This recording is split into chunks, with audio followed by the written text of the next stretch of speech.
Hello, and a very warm welcome to you all. Welcome to the CYF Children, Young People and Families Roundtable Seminar, Building Back Better. We'll be exploring this subject over the next hour.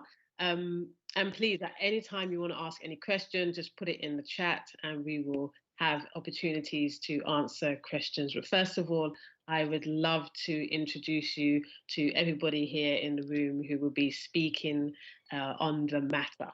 So first of all, let me introduce myself. My name is Ami Bahari. I am CEO and founder of the Hebe Foundation, a Christian youth organization working with all young people, and especially with churches, Baptist churches across London and beyond, to help further our ministries and our outreach. I'm also on the board of directors at London Baptists and part of the CYF Roundtable. And let me introduce you to everybody else. Firstly, let me introduce you to Dan Holland. He is the youth and community worker at Porttrack Baptist Church, which is part of the North Western Baptist Association. Also here is Savannah Cook. She is Pioneer Minister in Training at Wokenham Baptist Church, which is part of Southern Counties Baptist Association. We've also got Caris Lambert. She is the Families and Children's Worker at Worcester Park Baptist Church, which is part of London Baptists. And we've got Josiah Barron, and Josiah is a student currently in year 12, and he's kind of in different places, but he's in London and down in Devon, Cornwall. Josiah? Yep, lovely, Cornwall. Okay, excellent. So we've got a lovely group of panelists here who are going to be speaking and sharing their wisdom on this topic. So we are really excited to be here with you, and hope that you're really going to get something out of this seminar and have a bit more of a clear and greater understanding of the mission that lies ahead for us. And this year has not been easy. This year and the previous year has taken its toll on everybody, especially one of the groups that have been stretched beyond their young understanding are children and young people. Within my ministry, my organization, we help a lot of Baptist churches develop their CYF ministries, like I said, and the call for support to help get back on track has been very loud. 2020 through to now has seen some churches adapt and stay connected, whilst others have struggled to engage with their children, youth, and families. And we are now at the point of a potential crisis of losing some generations if we don't rebuild.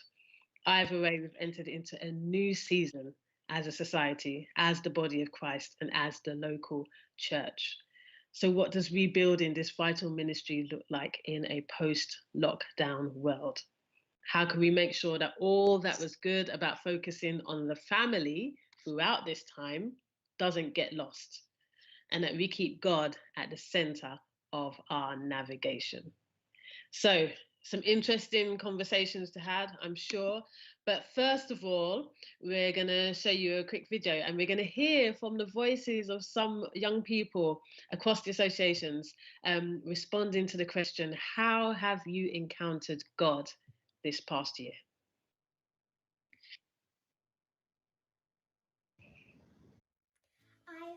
Encountered God when I was on my bed reading some of my Bible, and he cleared my head of all the worries so that I could understand it more. And I've encountered God in school because we had to do this maths quiz, and he helped me get through that. And it's been really hard because I haven't seen my baby cousin a lot. Well, sometimes I listen to my God music. Sometimes I imagine a whiteboard in my head and God draws me pictures. And sometimes I think about the Holy Spirit being my right-hand man. Another time that I feel like I've encountered God this year was when I was talking to a friend, and she was trying to find herself and she was really struggling, and I remember talking to her and saying some really words that really helped her and benefited her. I can't remember the exact words I said, but I felt like they came from God and really from his heart, and just using me as his disciple to speak those to my friend. Yesterday when I was writing about the Trinity, I felt God was with me and giving me the knowledge to understand it. I have probably encountered God on online church, and also I think I've encountered him a lot when we're singing and we're looking at the lyrics. They spoke out to me more because there's less of us, so I can hear them more clearly, and I guess it's kind of like you suddenly see the meaning of them and how important and incredible they are. With my family, I collected some leaves, sticks, seeds, and made a picture. God showed me that his world is amazing, and I am too. I was told to pray consistently for a year over something that you would quite like to happen. So this one thing that I chose to pray for, I kept feeling like it wasn't happening, and it made me really sad. But I went to a youth alpha at my youth, and we were watching a video, and there were two men, and they were talking about how you might find that God has answered your prayers, just not in a way that you saw before. And I went back from that, and I tried to focus and see if my prayers had been answered, and they were, and I just hadn't seen it before. So I think that's the way that I've encountered God this year.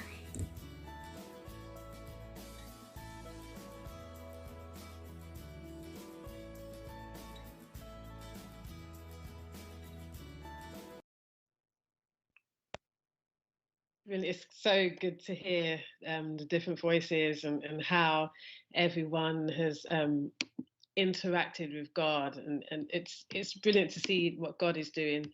You know, even if we're not quite too sure how he's doing it or when he's doing it, we know he is working in and behind the scenes, and it's wonderful to hear such a thing.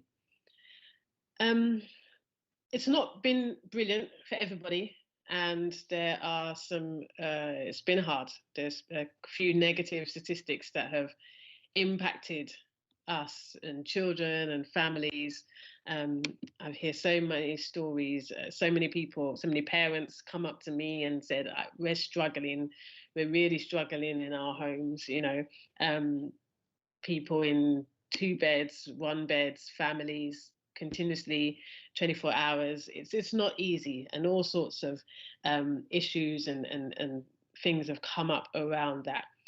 But we have to look at some of the good as well and see what we can learn from that.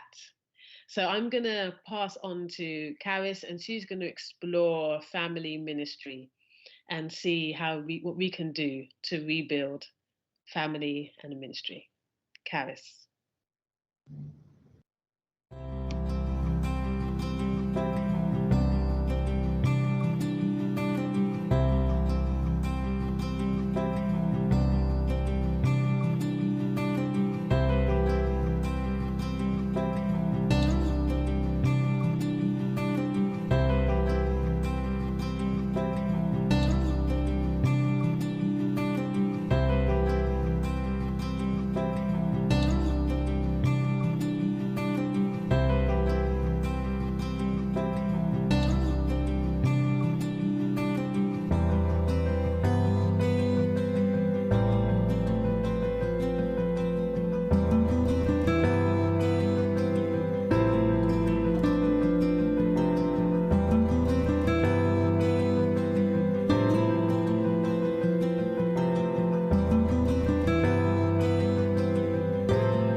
So the last 14 months of the pandemic and the 3 lockdowns have had a huge effect on our ministry to families.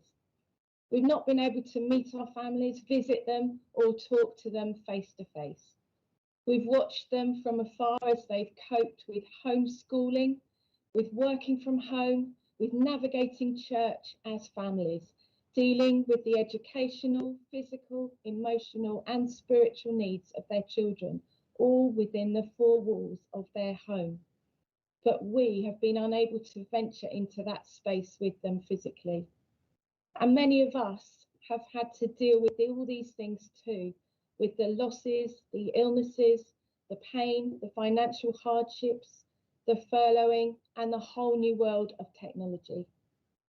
Yes, we thank God for Zoom, but while it has been a blessing for many families and children, it has been a curse for others who have struggled with limited resources, special educational needs, overwhelming screen fatigue, and basic boredom. Family workers have been amazingly creative and innovative. Some have become mini movie makers, designers of beautiful activity sheets, and creators of the best online games, otherwise known as, yes, we're going on yet another scavenger hunt. To be honest, others of us have really struggled to maintain a presence in our families' lives. At best, we have offered some options, not the normal we're used to, but the closest that we can create in the circumstances.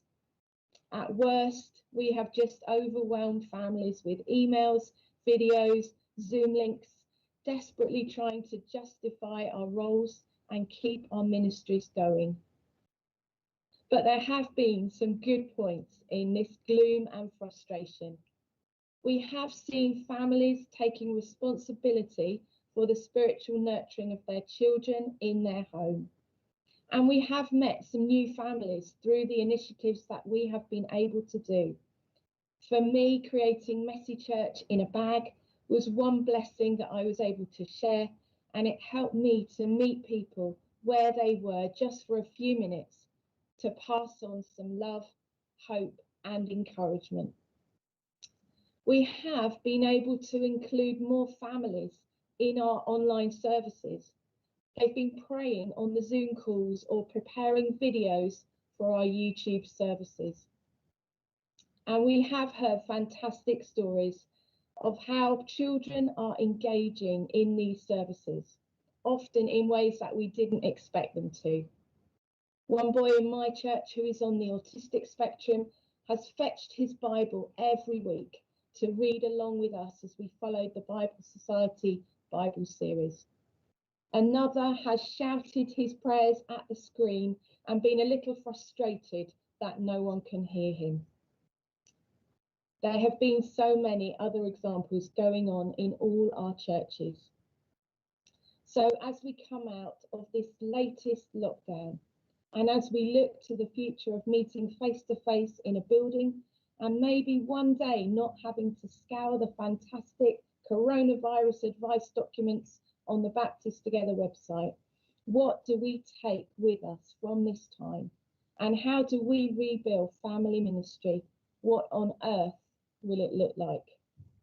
I have very little time to say so much, but I think that what we have to do is start and finish with our families and where they are. We need to listen to them and hear what they need to be able to continue this amazing role of spiritually parenting their children. We need to resource them and pray for them. We need to encourage them and bless them when it's hard, and share the celebration with them when it all seems to be having an effect. We need to disciple them alongside their children, so that as families they are walking their spiritual journey together. And all of this is explained and expounded through Rachel Turner's fantastic book, It Takes a Church to Raise a Parent. What I feel we don't need is to take their children away from them and do it all for them. Now we are back to normal. We also need to encourage the whole church to be a family.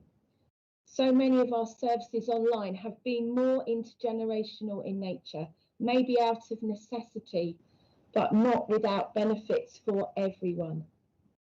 Now we need to encourage every opportunity for the whole church family to be together when we return face to face. We need to learn to be together as church family and to see what everyone can bring. We need to provide other Christian role models for the young people and families to see and learn from at different stages of their life and the parenting journey. And we need to bless the older generations who have missed the love and life and laughter of the younger members of our church family. We need to eat together and pray together and work together. And please see Martin Payne's amazing book, Messy Togetherness, which outlines so many amazing benefits of intergenerational church. What I feel we don't need is to recreate all our strictly segregated age groups that never meet with each other and never share life and faith together. We also need to work in partnership with our families to really benefit their children. Dr. Sarah Holmes from the Nurturing Young Faith Project at Liverpool Hope University has done some recent research which shows that the biggest increase in a child's individual faith comes when they have significant involvement with family faith, church discipleship, and faith role models. This is the orange principle, the red for love and family, and the yellow, the light of Christ through the church, come together to impact the faith and life of a young person.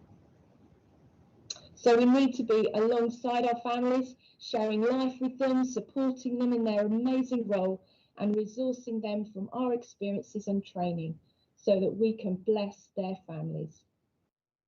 What we don't want to do is just to go back to how it used to be. So let's ask questions. Let's seek God's Spirit for this time and move forwards into a new normal.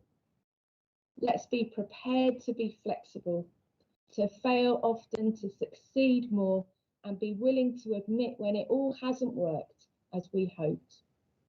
And let's re-envisage our roles so that we become facilitators for the families, not spiritual nannies, taking the responsibility away from them. Let's become inspirers to encourage the whole church to be a family together. And let's love and listen to and learn from our families and their children so that we can build a whole new way of being church together. Thanks. Thank you, Caris. Thank you. Wow. Yeah, there's a lot there to unpack. Just thank you so much. We're going to go into that, but I just want to give people opportunity to please do post your questions in the chat so we can answer them. Some of you are getting there. You're getting there, but we'd love to hear what you have to say in response to what Caris has spoken about the families, how important that is right now. Caris, I've got a question for you.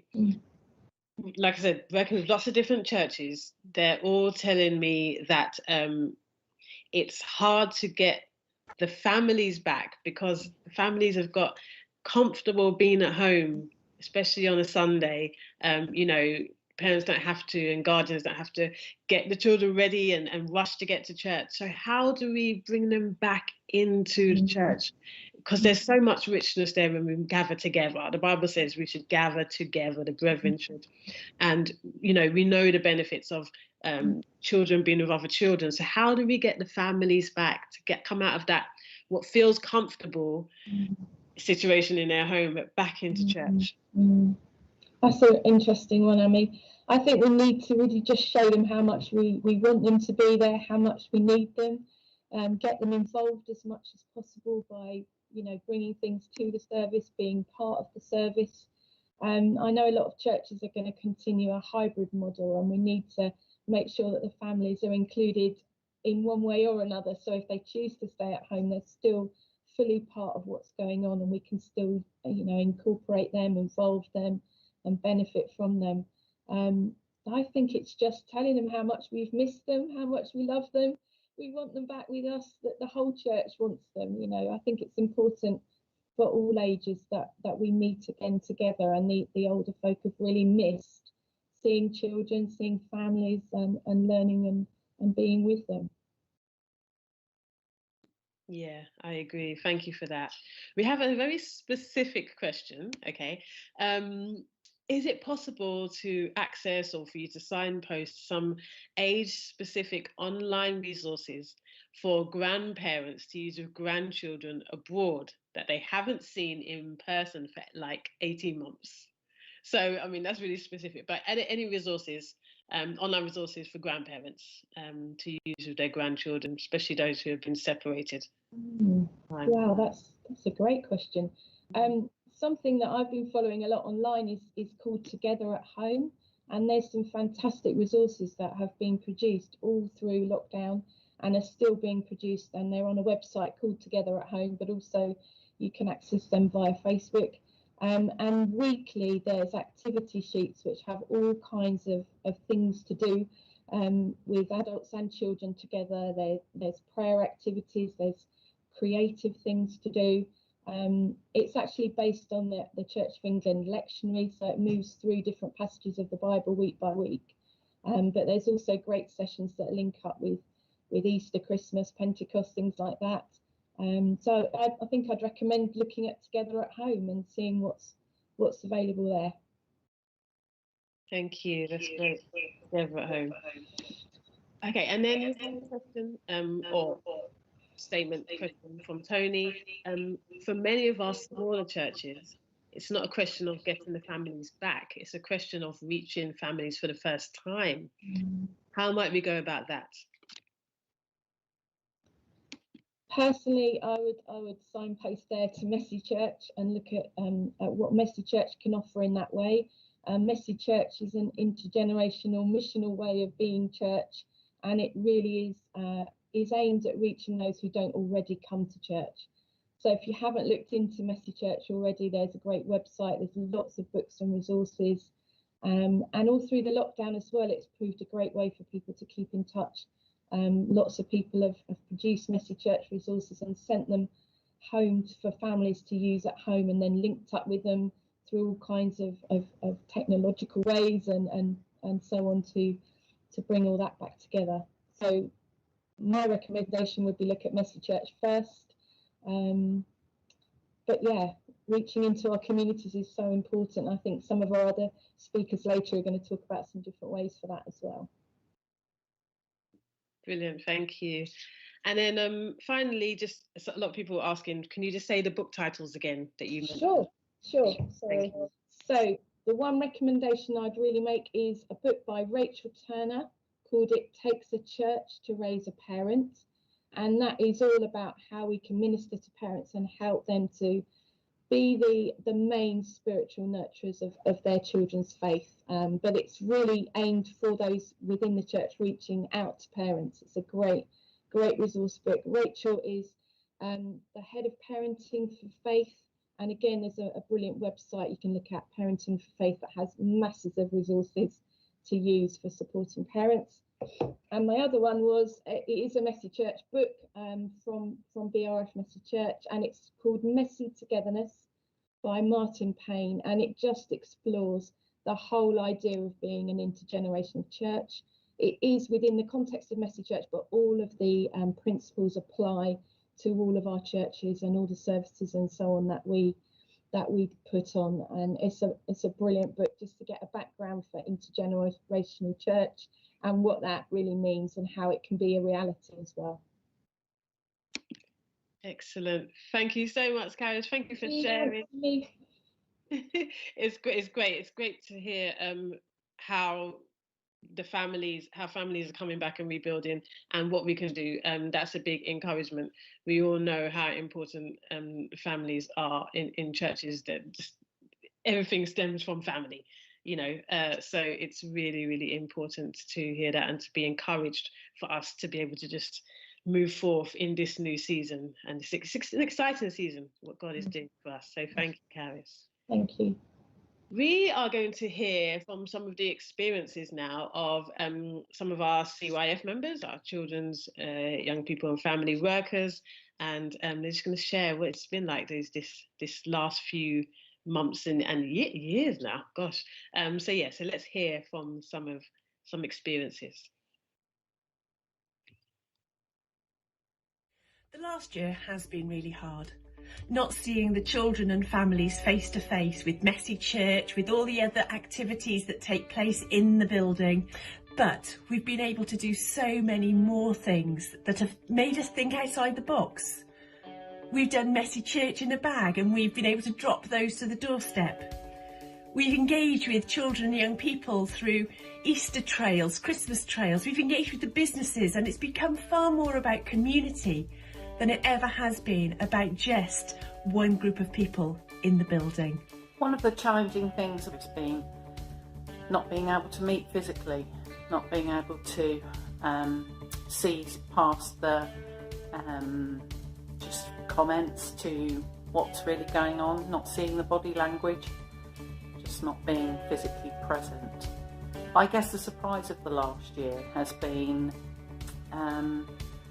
just how creative we can be, and how perhaps the change of media and the use of different platforms has grown some relationship. And in fact, I think the surprising thing has been the depth of relationship it's built online with some of those children who perhaps struggled in the group before and flourished in this time. For me, lockdown's been very challenging because I would have normally done a lot of preparation and fundraising for holiday camps, things like Soul Survival, DTI, and obviously they fell away. But the most surprising thing for me, I believe, has been the positivity of the young people. The last year has been difficult because we haven't been able to chat to parents and carers in the usual way at church. Not seeing, teaching and having fun with the children has been hard too. But one of the most wonderful things is that despite this, we've been able to keep connected with all our families in lots of different ways. And seeing families welcoming us, engaging with the faith activities we deliver and being thankful for them has been a joy.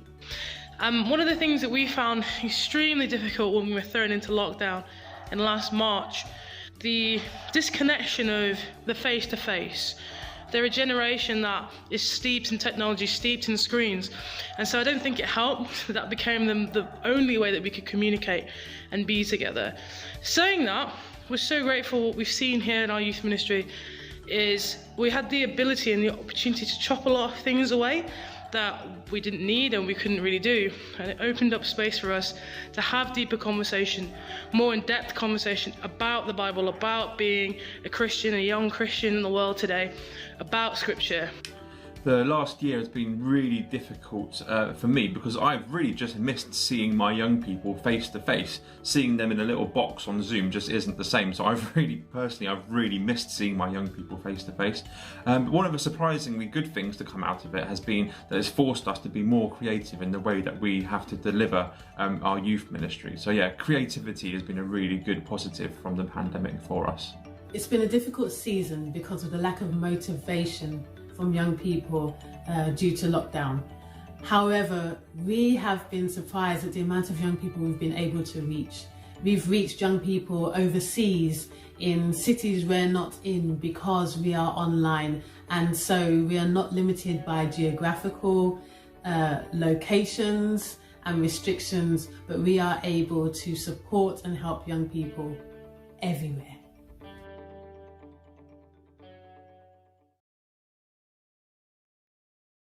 As we've just heard, this last year or so has been really hard. And as we move forward and things kind of settle into whatever new normal is coming, we must go easy on ourselves and easy on those we work with, whether that be children, families or youth, young people. As things open up, I think we need to forcefully resist the urge to jump back into our programs and instead try and make space to pause and reflect, take time, think about what has been lost, to lament what has been lost, but also, again, as we've heard in the video, to think about what might have been gained from this time. I heard a quote a few years ago, which I find quite helpful with this. It says, where the ideal is lacking, God's grace abounds. Where the ideal is lacking, God's grace abounds. And this year or so has been so many million miles away from ideal. But by his grace, God has been active, has been present throughout the whole time. For me, over this last year or so, much of what I've done in my youth work has been reduced to Zoom sessions, to parcel drop-offs on doorsteps, and walks with young people one-to-one. And the highlight for me has been walking with young people. It's not something I've done before, not something I would have chosen, but it's actually been the highlight of this year. And there's a couple of young people in particular that I've heard more from this year than I ever have before in normal sessions. And it's because walking one-to-one, they can talk and I can see what God's doing in a way that isn't always possible as part of a group session. Something about walking and talking side by side has really helped them to open up. The relationship with individuals this year has kind of replaced what we've been lacking as a group. And I think as we come back together, as things open back up, we kind of build on that foundation relationship. One-to-one work is really important. And it's worth saying here that one-to-one work, as long as you have the right procedures and the right kind of the right policies in place, can happen and can happen well. The parents and carers, the young people I work with, they know when and where I'm meeting their young people and have their written consent to do it. The one-to-one stuff, sometimes this year I found what has come out of a one-to-one session has been so much better than what I prepared to put on my Zoom session that week. Young people crave real, authentic relationships. They long to be known and accepted, and one-to-one work can offer the space and time for that to happen. As I mentioned above, it's been the unplanned stuff this year that I found has been much better than often what I've prepared. I've sat for hours with young people on their doorsteps talking about knitting, Jesus, anything in between. And in the past, perhaps I've been so caught up in trying to dictate what we discuss, trying to find the perfect question to unlock the right answer, when really what I needed to do was just give space to hear what young people are thinking and what's actually going on with them. And again, I'm not advocating abandoning planning, but the highlights this year have come from the young people, not from me. God is at work in them, in their lives, and I need to pull back. I need to not try and curate what God is doing, but just be aware of it and join in. As I said, it's been a tough year, and for some of my young people, that's meant that I've barely been able to see them for all the time that we've had in lockdown, etc. My small group is smaller, and at times I've been quite self-critical and quite down on myself and how they're engaging. And I don't know if you felt the same. I'm sure I'm not alone. So just to be clear, for my sake, perhaps, as well as yours, but it's worth saying that small is okay. Bigger is not always better. And it isn't our job to save young people anyway. It's God's. Our job is to follow our calling and be faithful to our calling and trust God for the work and trust God in what he is doing to young people and get involved. A good example of this comes from a few years ago. I wanted to start a group for unchurched young people who might have a bit of desire to know more about God. The first night we opened, we had about 20 young people in, and it was awful. They didn't want to kind of take time to have any questions. They didn't really have anything they wanted to learn. They just wanted something to do. And so that night we tidied up, we calmed down, we prayed, and really felt that it was right for us just to focus on 4 young people that we'd seen where God was clearly doing something. The rest, we asked them, they came to our youth club. So my wife and I, we spent the whole year on these 4 young girls, just answering their questions, listening to what they wanted to know, and spending time with them. And growing, seeing them grow in their relationship with God and growing together as a group. It remains kind of one of the most significant moments I've had of being involved with young people. For that context and that time, small worked, because we got to know them, they got to know us, and we got time to hear and see really what God was doing in their lives. We got time to ask the right questions.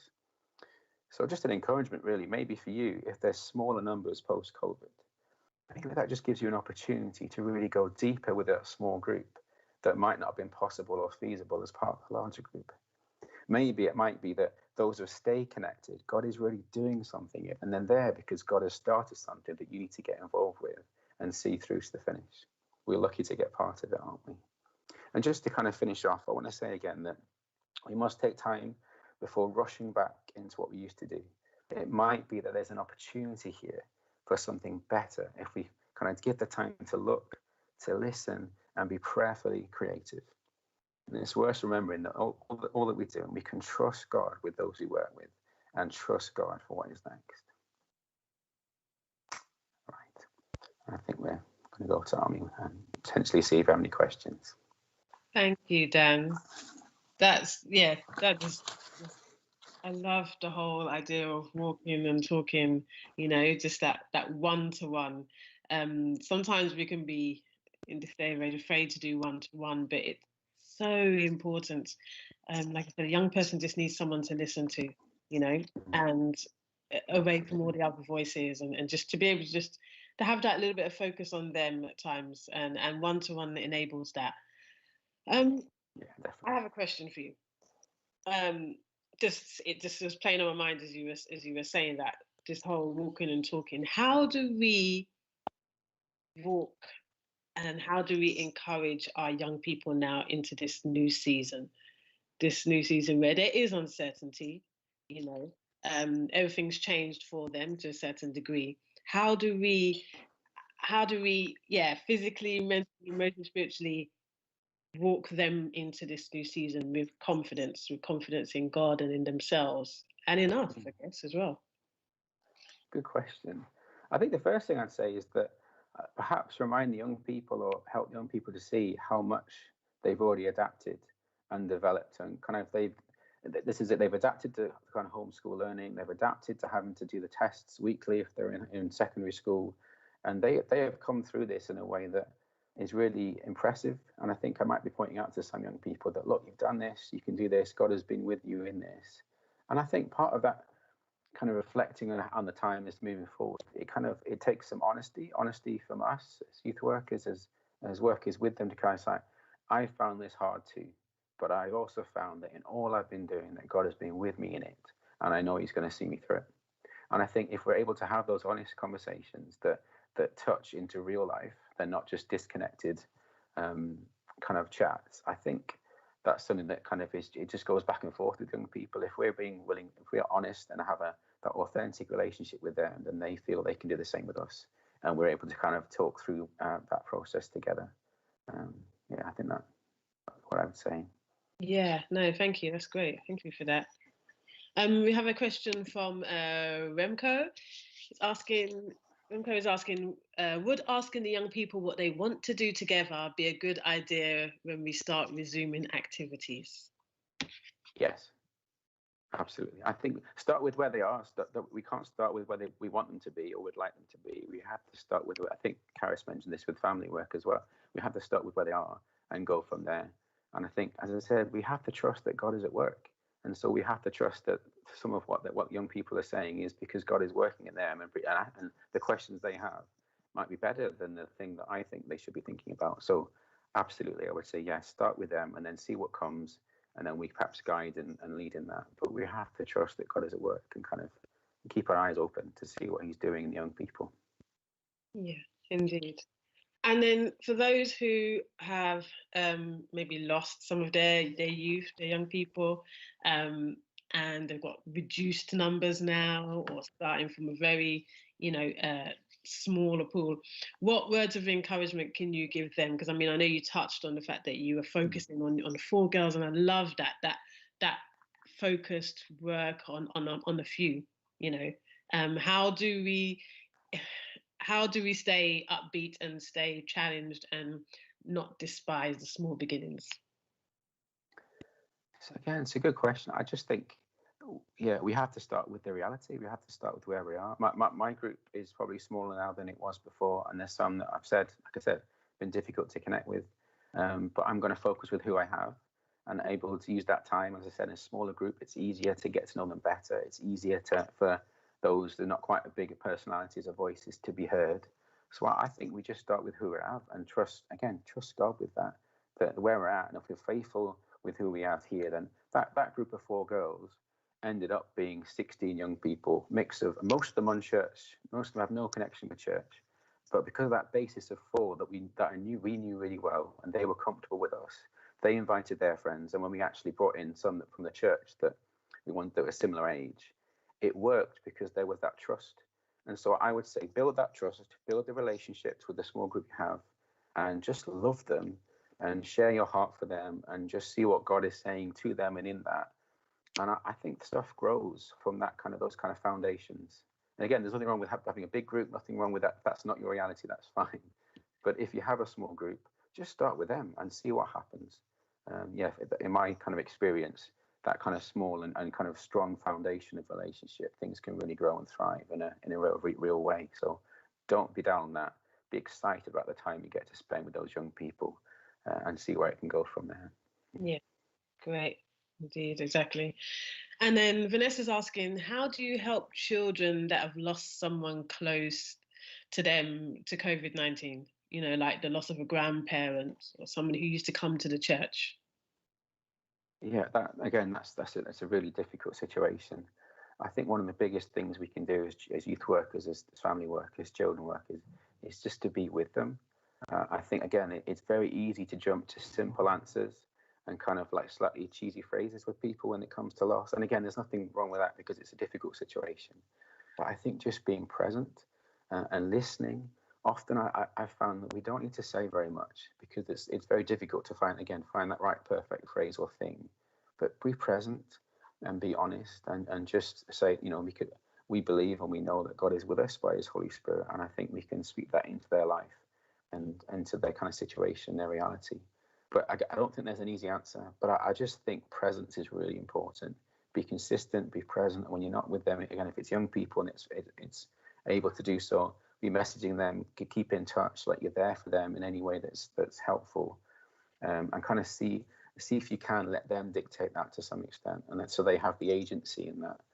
But again, I haven't got some perfect, brilliant answer to say, but I will just kind of be prayerfully aware, be with them, be present, and yeah, just be there. I think I would say for that. Yeah, that's great. Thank you, Dan. Some great advice there.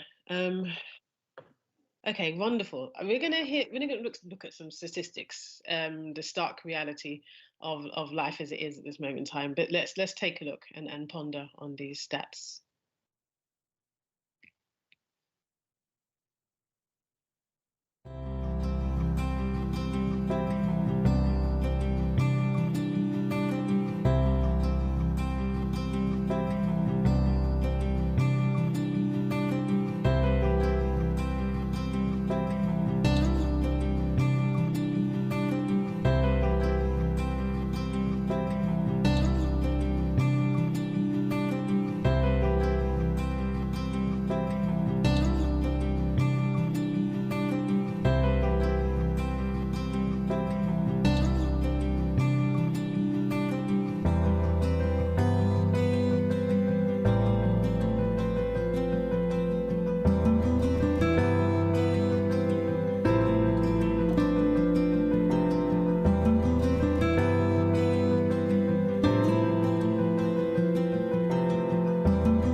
So as we've heard, this last year has been a challenge for us all and a really turbulent time for young people especially. Schools were open, schools were closed, schools open, schools closed. Young people have really lacked stability, routine and consistency throughout this pandemic, with most connections outside of church and school drawing to a close. We've seen young people experience isolation, loneliness, mental health struggles as they adjust to a new normal. Parents, guardians and family members turned into homeschool teachers, and school teachers, when schools were open, became a face of consistency in a really inconsistent time. All lines and boundaries became blurred for our young people. But now, as we move forward, hopefully, we can see schools and churches playing key roles together in building relationships and connections. So I'm going to whiz through some things that might help you think about what it might look like for your church to engage with and make connections with your local schools. So firstly, I'd like you to think about your church building. What is your church building like? Is it accessible? Is it near a local school? So many after-school based clubs, including sports clubs and music groups, stopped during the pandemic. And even now we see a gap of provision from outside the academic school curriculum. Could your church building be used to host after-school clubs? In one of the local secondary schools I go into, through conversations with young people, I've really noticed an increase of young people wanting to apply for part-time jobs, find their independence financially and emotionally after being cooped up at home. What gifts in your congregation could help your local school? Do you have a job coach in your church congregation, or someone who can help young people write CVs? Do you think you could set up a local job club to help those school leavers apply for jobs and prepare them for interviews, and provide a space for them to chat about how it's going in their new job? Notice the needs in your local school and see if your church can meet those needs practically, as well as emotionally and spiritually. I've also become aware of the impending finish date for our current Year 11s. With most academic assessments taking place in May in place of the GCSE exams, which would normally be spread out over a long couple of months, we need to be aware that for many 16-year-olds, their end date with school is within the next week or so. For a lot of our vulnerable young people, this means about 4 months with no engagement with adults outside of their homes. And that, of course, is if they have something to go on to in September. Either way, this is a really long summer ahead. So how will this affect your ministry in schools? Perhaps you might be able to provide a drop-in style space at your church for young people to have a safe place to hang out, connect and chat over the long summer, where good listening and relationship building is at the core of how you run that space. Maybe buy some donuts and buy some bean bags and set up this welcoming space in your church or in your church grounds. Could you have a conversation with your local secondary school and work in collaboration with them to create something that meets the needs of the young people? And again, it has been another unsettled school year for our upcoming Year 7s.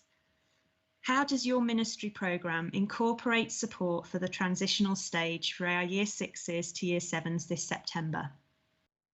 It's Your Move, the Scripture Union Year 6 to Year 7 school transition programme, could give you pointers on how to show God's love through supporting this crucial stage for our young people. Perhaps have a chat to your local school's pastoral care department and see how you can provide some friendly faces to help during the induction days and first weeks starting back in September. Alongside our young people, the pressures that teachers are facing in this time is extensive, because they've not only been carrying the constant presence of being in the young people's lives, but the additional weight now of the psychological welfare of the young people too. And teachers just don't have the capacity to nurture the spiritual and emotional well-being of young people, in addition to their mounting workload that they have to carry. And that's where we, as children's, families, and youth workers, have a role to play. And schools, I have found, have been welcoming with open arms to work with local churches. But this does come from a place of trust and friendship building with the staff. So how could you draw alongside teachers in your local schools and build relationships going forward? Could it be providing coffee and cakes one break time each week in the staff room? Or could an after-school staff chaplaincy rota be put in place to bridge a connection between the teachers and the church? Youthscape did some research which found lamenting and expressing grief and suffering to be quite low down in what we practice as youth workers. And this needs to change. We need to engage with the difficult, raw emotions that we're seeing around us through creating spaces for young people to encounter God's presence. Prayer spaces in schools are a great charity for getting you thinking about what it might look like to bring quiet and reflective spaces to young people in school, to help them engage with and process the emotions they might be feeling. In the emotional roller coaster training that was provided earlier in the year by our associations, they talked about tending to the emotional safety of young people by creating a safe environment and growing a relational connection. And prayer spaces are a great way to grow these connections in a safe way. So, in conclusion, of course, we can connect with our schools in our classic approach of assemblies and RE lessons, but it could be so much more. So I hope and pray that this has given you some food for thought in imagining how your church could creatively connect with a local school over the coming weeks and months. Thanks. Wow. That was great. Seriously, so many. I'm writing down all the ideas you just said. I'm like, wow, this is awesome. Love it. How to connect the schools and church, and just, it's like creating a continuation, in a way, isn't it? And it's about being really creative with that. And I love the ideas that you've given us. Just even the whole making cakes for the class, the staff room, because I know that we do work in churches, in schools, but sometimes that initial to get into a school is hard. There's maybe a little bit of distrust or unsure, of who are these people, especially if they're talking God or anything like that, And so, but sometimes you've got to just come with the love and the kindness and really just build those relationships, isn't it? Yeah. To get us in there. Yeah, that's fantastic. We've got some questions coming in. But my question is, so a church might be hearing this and they're thinking, this is great, but we then have to create a team. And what about all the issues around safeguarding, or just how comfortable am I interacting in that way in a such a formal setup as a school? What kind of reassurance can you give us around that? Yeah, well, I think definitely what you've just said about starting those small connections with schools. So if it is that you've got people who are perhaps a bit nervous about doing group work with young people or meeting with young people, have you got people in your congregation who are really excellent bakers and make great cakes? Because that could be the way into the school. That could be using the gifts that you've got in the congregation. So I don't think it's about comparing, oh gosh, we're not doing that, or, have we got a team we could pull together to run a youth drop-in space? But are there different ways you can use the gifts in your congregation? So it doesn't have to be the big grand things. Like Dan was saying, go to the small, and if it's with cakes baking and taking them to the teachers at school, that's a really great way to start, I think. Okay, thank you. Brian says, we're also looking or thinking about what renewed well-being for young people might look like. I don't know if you can give us any insight on that. If you can tell us, like, how is something a good idea to do with the schools and something we can integrate? Yeah, absolutely. And what the message behind Renew Wellbeing, where it's okay not to be okay, is just such a great statement for walking alongside young people as well. And I just think that's a brilliant way to start an initiative in a school. If you're creating a space that is purely to walk alongside young people, listen to them, give them that space to know it's okay not to be okay, that's a great place to start. And I know Renew are looking at piloting some projects with young people, having young people in mind for Renew. So it's a great thing to be starting right now. Yeah, great, thank you. Mike says, our church has yet to reopen, but we have 2 asylum seeker children who are on the autistic spectrum. One is non-verbal. I mean, how do you connect with the school and to really support children with some challenges or special needs? How do you support, combine that, make that connection and then support in a way that's really going to be effective? Yeah, that's really tough. And again, that's brilliant if you've got people who have got lots of time and gifts with working with young people or children who've got learning difficulties. But again, I think the conversation, talking to the school, and if that's the approach you're wanting to take with building the relationship with the school first, to get to know those young people or children, then yeah, open, honest conversation with the school if they've got a pastoral care department, or if they've got workers who are alongside those children, have a chat with them and talk about how you can best support the school in that. And is it providing a space after school for them to be with other children and young people, or is it taking them out for a hot chocolate with a couple of their friends? So yeah, again, conversation with the school is probably the best way to go. Yeah. Thank you. That's excellent. Thank you, Savannah. We appreciate that. There are lots of people giving some ideas in the chat as well. Right. Urban Saints do a great training and materials in regards to children with additional needs. So you can always go to Urban Saints, and then there were lots of ideas earlier about looking at Forest Church, Muddy Church, all sorts of things you can look at in regards to your children and young people resources around that. Thank you, Savannah. That's great. I'm inspired about what we can start doing in schools, rather than just offering the obvious, Yeah. And I guess it's about being really creative and not necessarily going for the obvious, but going for what's needed. Yes. Yeah. Because what might not be needed is another assembly at this moment in time. Yeah. Something else. Yeah, absolutely. Okay. So in this new season, we need to think bigger and bolder. Thank you for that. Thanks, Sammy.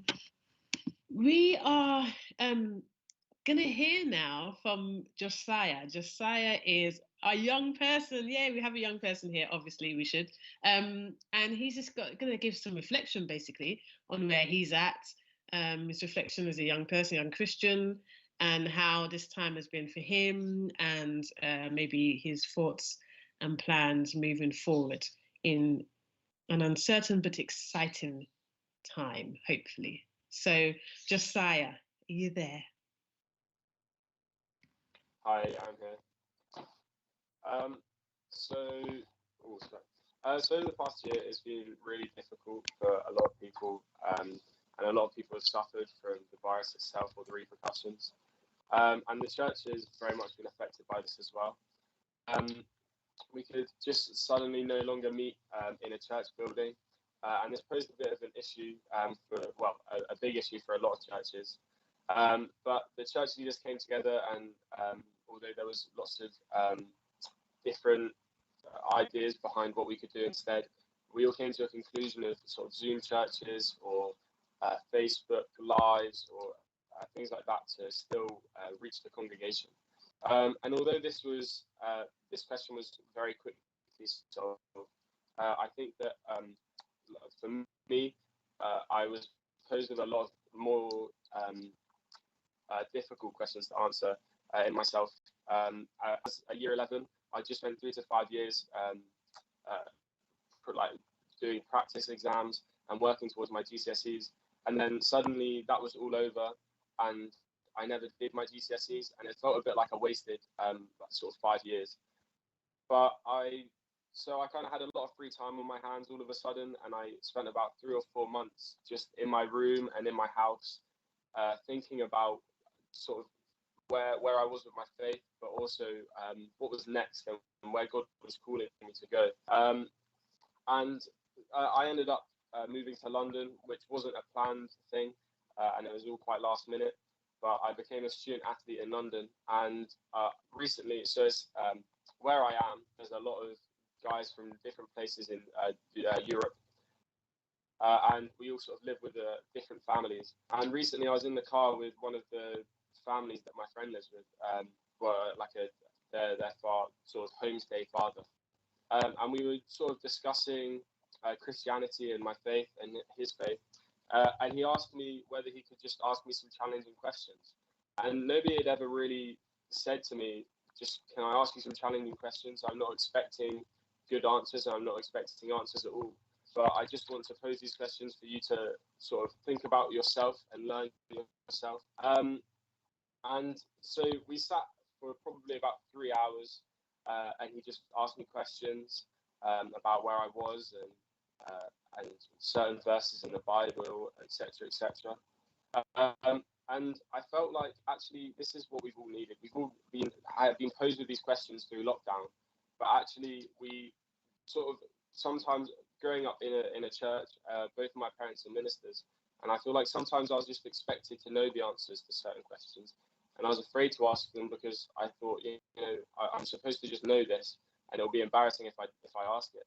So I think leading into the future, I think that it's really important to encourage young people to ask questions, ask young people questions, always expecting or being able to give the answer back to them sometimes. I think sometimes it's good to ask a young person a question that even you don't know the answers to, just to then start a discussion and to also expect answers in return and encourage them to ask questions even if they feel like they should already know the answer. And so, I just think, going into the future, we just need to ask more questions and also allow young people to sort of give them that platform to ask more questions and be more, I think we need to encourage people and tell people that it's okay to be confused or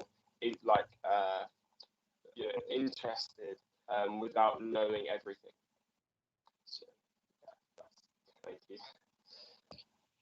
Wow. Thank you, Josiah. That's a great insight. Seriously, it's so good to be able to hear that from you. I think I don't know if there's any young people on here listening. I think that's encouraging for you, but it's also encouraging for us working with young people. Just that whole that way to what popped out was the challenging times, challenging questions. Yeah, I think that's really important to ask those questions of our young people and actually give space for our young people to ask questions, the challenging questions of us as well. Go for it. I feel that actually lockdown has made lots of our faiths either stronger or I think the challenge of lockdown and the sort of challenge that's put on our faith has actually definitely for me made my faith a lot stronger. Because I've been questioning other things, I've sort of relied on God to learn more and be less afraid to ask people questions because I feel like it's made us all vulnerable, and I feel like it's made us more comfortable being vulnerable with each other as well. Yeah. There's that shared uncertainty, that shared, we're all in this together kind of thing. Indeed, has made us more vulnerable, but then it's opened us up to be able to have these discussions and these conversations and these questions, which is really, really important. This is how you've been feeling. Is this thinking about your friends and your peers? How have they coped? How have they navigated through this? Yeah, I think a lot of my friends, it's sort of people have had real struggles with their mental health, especially. And I think that sort of had an impact on their faith. For a lot of them, they sort of come away from God and then found God again through different means. Because I think, especially when COVID first hit, online church, we weren't used to it, and a lot of them sort of didn't come along to online church, and didn't come along to online youth groups or anything. But I think more recently they've definitely been coming back because I think the lack of hope at the beginning was really difficult, but I think coming back now, they've got much more hope, and I think that it's been an opportunity for them to grow on their own. And I think that church in a building has been very sort of, well, I'm going to church every Sunday, so I'm a Christian. But I think having to be at home, they've developed their faith alone or with their friends, and I think actually come back with a much stronger faith than they did before. See, that's the thing. It's I guess this is a time where our faith grows, isn't it? Our faith always in with challenges, with such a time as this, when there's struggles, and for a young person, it's important. I love the fact that you said there was no hope in the beginning. Let's be real, that, and this is the reality of it all, and we struggled. But there's anybody tell me that there's no resilience in young people? It's there. I mean, you're living proof of that, and we see it every day in our young people. There's so much resilience just to push through, but sometimes we need help. Sometimes we need that encouragement from each other, from our youth workers or family members and that kind of friends and what's not. But it's really good to be able to look back now and see the growth that has taken place, and see how the faith has been challenged, but faith has been maintained, even if at times it didn't feel like it. So that's really, really great to know. Thank you, Josiah. Thank you so much. We love that. Absolutely love that. People are saying how they miss you on the chat. So and they love you, and we thank you so much. So I just want to pass that on. We don't have much longer left, but if you do have any questions that you would like to pose to our wonderful panel here, those of us in the room, please do put them in the chat. And we want to be able to further this conversation and continue it on. CYF is not something that we just talk about for 5 minutes and then we forget about it. This is the crux of our church. Church does not happen without CYF. The body of Christ does not exist without CYF. We all have stemmed from families and children and been young people, and we all grow. And so it's just so important to keep the dialogue open, to share, to support one another through this time. We've got to build back better. We have to. We have to do it for our young people, for our children, for the families. So let's continue on the conversation, continue on in your own church. I really encourage you to have these conversations amongst your youth ministry, amongst your team, your leadership team, your church in general. How can we build back? How can we really do something new? I feel like God has given us a big another chance to get these things right. So let's seize that opportunity, And I just want to let you know that there are various other places that you can go and get information from, things like Parenting for Faith, Together at Home, that's already been mentioned, Kitchen Table Project, Kids Matter, Godly Play at Home. You've got, if you want to focus on, that's around a family. If you want to focus on church, there's Talking Through Informal Education, Talking Through Play. These are all different resources. Schools, it's Your Move, TLG, Make Lunch, and all of their initiatives as well. Their resources centres and lots of different connections with churches that you can build upon. The prayer spaces in schools, talking through some opportunities, talking through follow-up from emotional roller coaster. The roller coaster training, which TLG also do. So there's lots of different resources out there. We've mentioned Urban Saints, Youthscape, and I could go on, but please do contact us. Lean on us, the CYF Roundtable. We are here to support you all in your ministries, and we just want to be able to let you know that there is encouragement, there is prayer, there is growth, there is excitement in us moving forward, CYF, in this next chapter. Just want to give a big thanks to Baptist Together and for letting us be here and host this seminar, and obviously for keeping CYF at the centre of church and how we see church grow in our organisation. And just thank you to everyone at the roundtable as well, all the members of it, for doing all that we've done to come together on this. And thank you to our panel, Josiah. Thank you so much for sharing. We really do appreciate that. Savannah, thank you. Caris, thank you. Dan, thank you. It was great to have you all come and share your insights to us. So, everybody, stay safe. Keep smiling.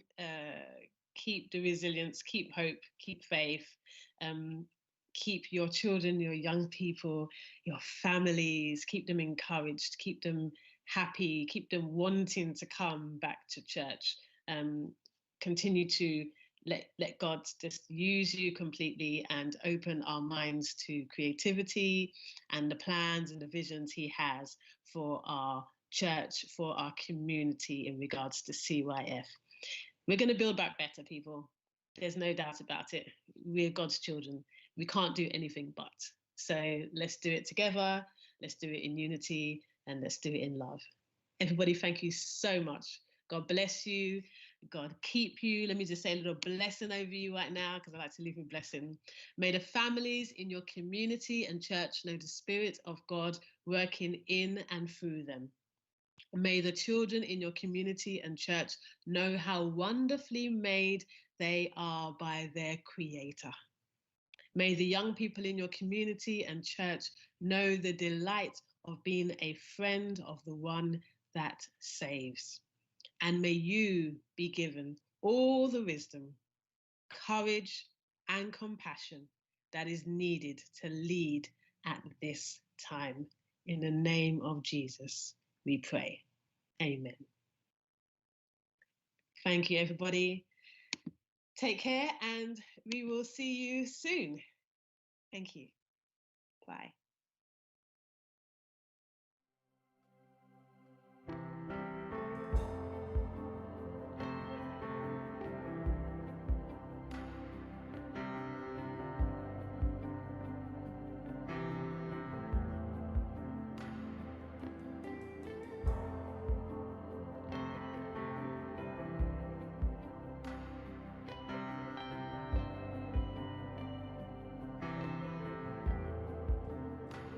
You